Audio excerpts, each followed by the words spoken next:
But let's put the spotlight then on Fortis Healthcare. It's been nothing short of a healthy quarter gone by. Let's talk about their expansion plans, outlook on margins, and their guidance. We have with us Dr. Ashutosh Raghuvanshi, Managing Director and CEO at Fortis Healthcare. Thank you so much for taking time out. Dr. Raghuvanshi, to begin with, let's just talk about the outlook then on your individual businesses in terms of the surgical revenue contribution as well. That's gone up from 53% last year to about 59%. What is the outlook in terms of margins here, and do you think that we will see the revenue contribution increase? Yeah, so the surgical revenue is likely to remain in the same trend.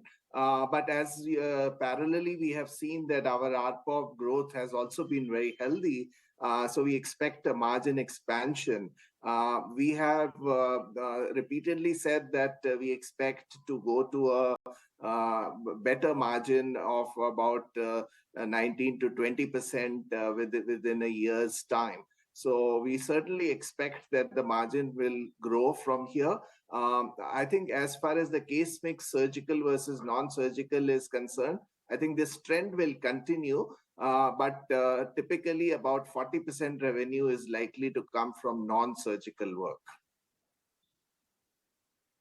Business as well, Dr. Raghuvanshi, separately, and the kind of ratio that you have B2C as well as B2B. Wanted to understand whether going forward the focus would be more B2C as a segment. Yes. So last couple of years, our focus has been on B2C, and we have increased our customer touch points in a big way. The net increase in the customer touch points is almost to the tune of about 800 net growth. So we are, by doing that, we are increasing the component of the B2C, as well as increasing the efficiency of our labs so that we can get more efficiency in terms of our operations. And as a consequence of that, we could expect better margins. Diagnostic business in general has been under pressure. And there was a lot of tailwind last year from COVID. Now this year, if we see that the growth has come only on the non-COVID segment, which is about 12%, and in the COVID segment is completely gone. And as a result of that, the numbers are slightly lower. Raghuvanshi, good morning. Nikunj also joining in. So nice to connect with you. I just want to understand the big picture with you, Dr. Raghuvanshi. Occupancy levels have gone up from 66% to 67%. Even the occupancy levels are still below what historical averages were. You are looking at a brownfield expansion of about 5,400 beds. What we are trying to understand from you, that what gives you the confidence when occupancy levels are still below 75%, you're looking at expanding? Yes, very good question, Nikunj. We definitely have occupancy levels different in different hospitals. As part of portfolio, on an average, it is 67%, which is a tad lower than what we had anticipated. In the beginning of the year, I had said that we would expect the occupancy to be at least 70% level. So that's definitely disappointing. But the reason why we have occupancy at a blended level slightly lower is because some of the hospitals in the group have lower occupancy. But the expansion is confined to those units which are currently functioning at the occupancy rates of about 70 to 75, and some of them even 80%. Primarily, this is in the NCR region. Other than that, we are also adding capacity in Mulund, 100 beds, which is actually ready and is in the early phases of commission. So we are very confident that this capacity will be absorbed. And then, as you're aware, that this is brownfield expansion, so it would immediately sort of get absorbed. And at the same time, the profitability of the existing hospitals, because of the scales they will achieve, will also improve significantly. So, Dr. Raghuvanshi, the entire healthcare landscape is changing. Big national chains like Fortis, they are expanding. PE-backed hospitals are looking at expanding into smaller towns. There used to be a town when national big chains would get a lot of medical tourism, if I may use the word, from smaller town to metros. That is changing, and that's a very important change. How will that change life for Fortis? Because now that smaller towns are getting serviced by new chain of PE-backed hospitals. Certainly, their trend is going to continue. More and more care is going to be provided in smaller towns, and that's how it should be. The impact of that is clearly in terms of the kind of patients which come to tertiary centers. The tertiary centers gradually sort of convert into quaternary centers and are doing only the most complex of the work. And that reflects in our RPOP, that reflects in our surgical numbers going up. And I think that trend is here to continue. And that's precisely the reason why we are investing in higher technology and scaling it up further, starting new services where a lot of infrastructure is required, a lot of expertise is required. These may be one-off procedures, but these procedures contribute in a big way, and at the same time, this is the segment which will, in all likelihood, not develop so well in the periphery, at least in the next decade or so. But I think it is a very healthy trend that tier 2, tier 3 cities are getting most of their healthcare needs taken care of there. I've tracked had margins of 20% plus, but they're below 20%. And then there are a lot of headwinds suddenly for the sector. One, we understand that there is a big attrition which is there when it comes to doctors and nurses. We understand that the commission structure between hospitals and doctors because of lack of talent is getting renegotiated.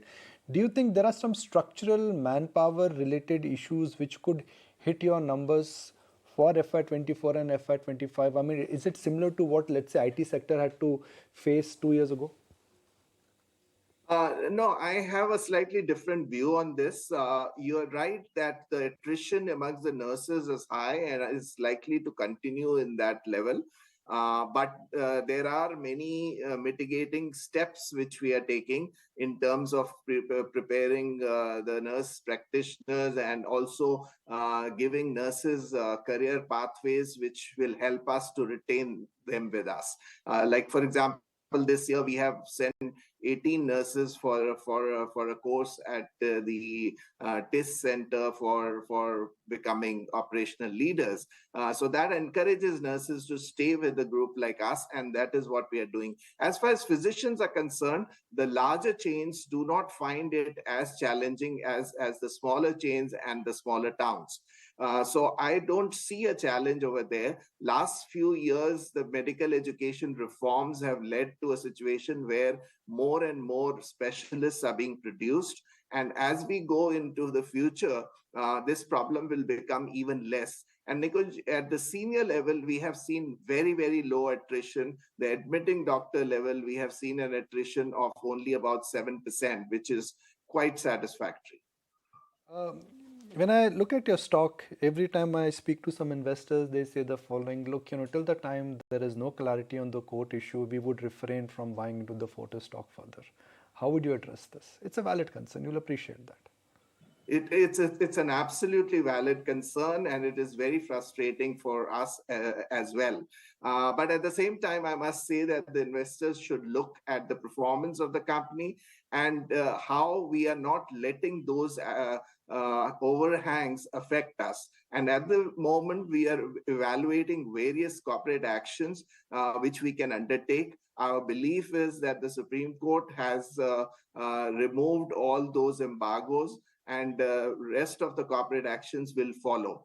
We have recently made an acquisition, as you're aware, and that was a small acquisition, but that is in the right direction, and that's a signal that we are capable of growing further. And this overhang does not mean much to the operational efficiency. And this is the first time Fortis has declared a dividend as well.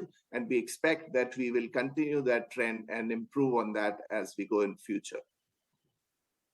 So final question, Mr. Raghuvanshi. hypothetically, if the open offer would have sailed through, it would have been just a technical overhang where the court would have allowed the minority shareholders to tender the shares. But now that the open offer has not sailed through, technically and both in terms of business operations, has anything changed? Will anything change if the open offer goes through?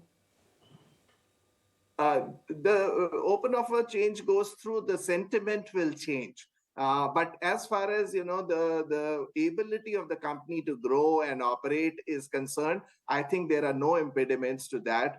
And we strongly believe that we have been put to a very unfair situation here by a dispute with which company had nothing to do. So in this situation, I think we have demonstrated that the company is healthy, it is growing, and it would make marginal difference. The sentiment would improve, and I think that is what is also necessary. So I am hoping that the legal system will work fast and resolve this issue once and for all. Dr. Raghuvanshi, really appreciate your time. So glad you could join us. Thank you. And for a change, Dr. Raghuvanshi, we're not talking COVID. Feels very refreshing. Thank you. Let's hope it remains that way.